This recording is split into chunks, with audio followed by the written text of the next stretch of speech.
On today's video, I'm going to share with you some of my fears and concerns that I actually experienced during my first long trip in this van. Hi there, my name is Christina and I am Vanderwoman.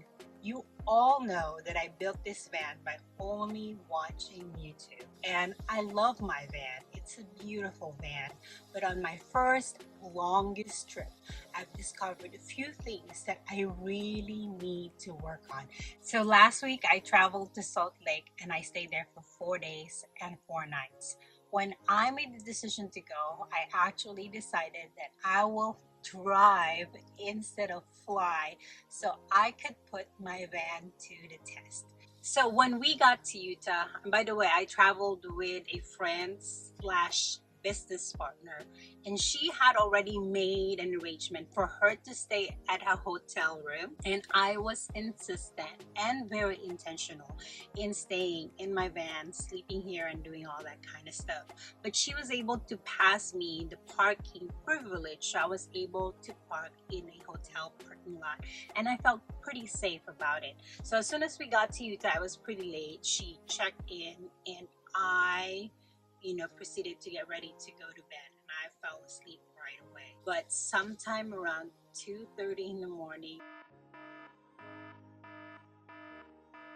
I started hearing a beep, and it was coming from my electrical cabinet. So I opened it and I realized the beep was coming from the inverter.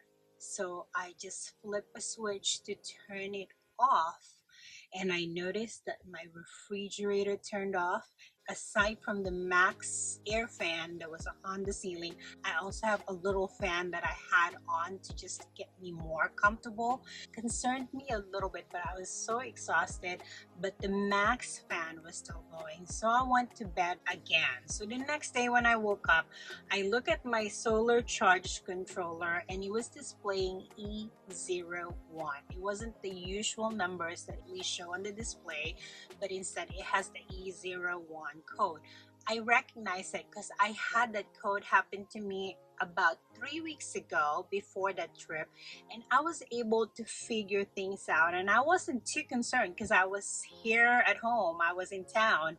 I'm only doing short trips and around town, but this time it really did concern me because I know I'm going to be in Utah for an extended period of time. So I did try to fix it. This one was working, this one was working, even though the window was showing E01. So I was able to charge my phone overnight. I plugged it right here, and then I noticed that the max air fan was working, and when I tried to use the faucet, it was actually working when I tried to turn this thing on, and then the light was also working. So anything that's directly connected to the battery was working.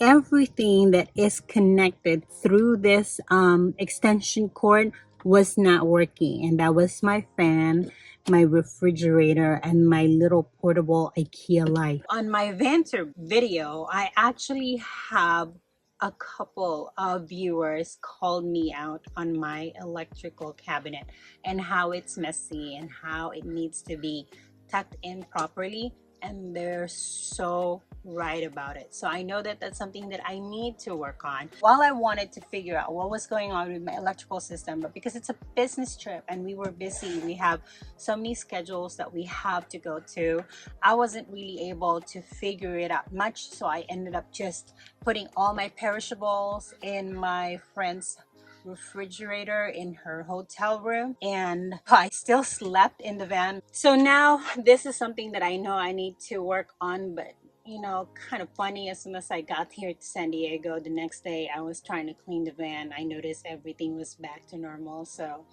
I still want to fix this issue. So I have an idea what I needed to do.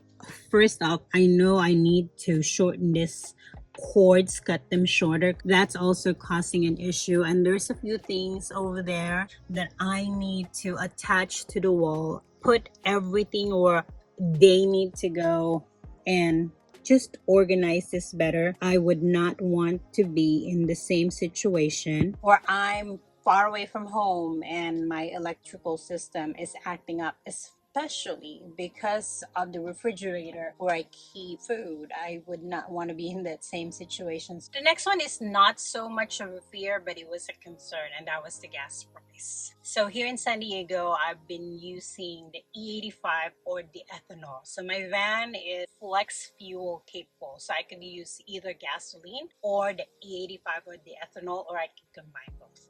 But because of the gas price, I have been using E85.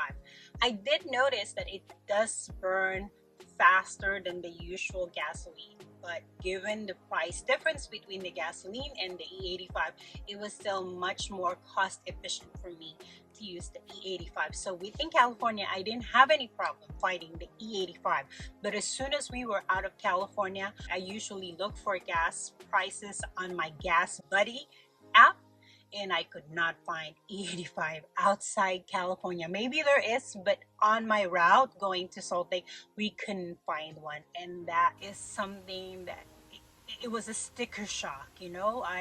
First of all, I was on a long trip, and all of a sudden I'm filling up my tank and I'm seeing numbers that I wasn't used to seeing, and it happened a few times. So it became more real to me having to fill up my tank several times in one day, and they're expensive. So that's something that I really have to think over and really consider once I start going full-time on the road.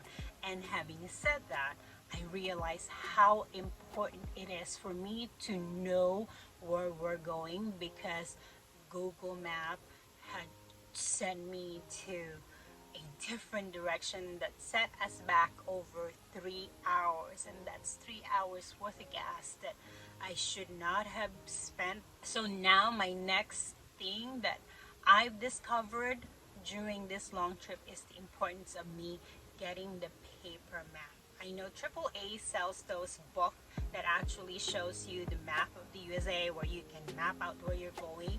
And not only that, Google sent me to some crazy route. There was part of that road trip where my connection was just completely gone. It was not so much scary, but it was super frustrating when my cell signal just dropped, and it happened on that route. It was just so unnecessary.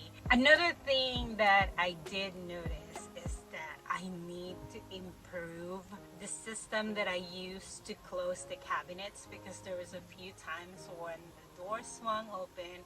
I mean, good thing is I tucked everything properly, but there were still few things that fell while we were driving, and that's because the door did not held together as far as it being closed. Opened a few times, so I know that's something that I need to improve. By the way, if you enjoy this content, or if you find it valuable, please consider liking, subscribing, and hitting the notification bell so you will get notified whenever I post a new video.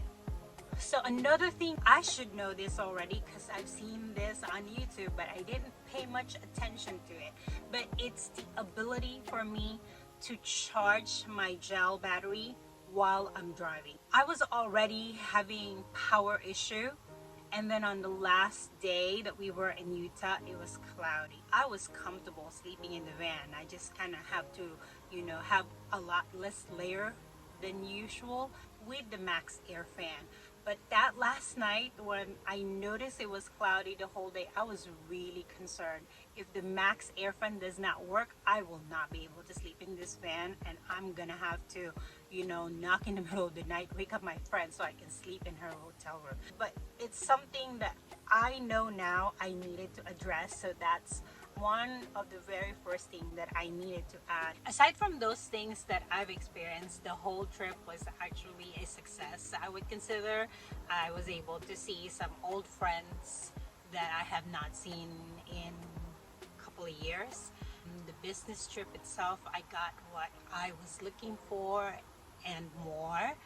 A lot of exciting news is introducing a program where I could take my business on the road and share it with other people. So that's something that I really am trying to focus, having another source of income aside from YouTube affiliate programs. So I'm super happy with that. So thankfully, those are the only issues that I've discovered during this trip. Now I'm going to take this time to do necessary corrections, additions, adjustments.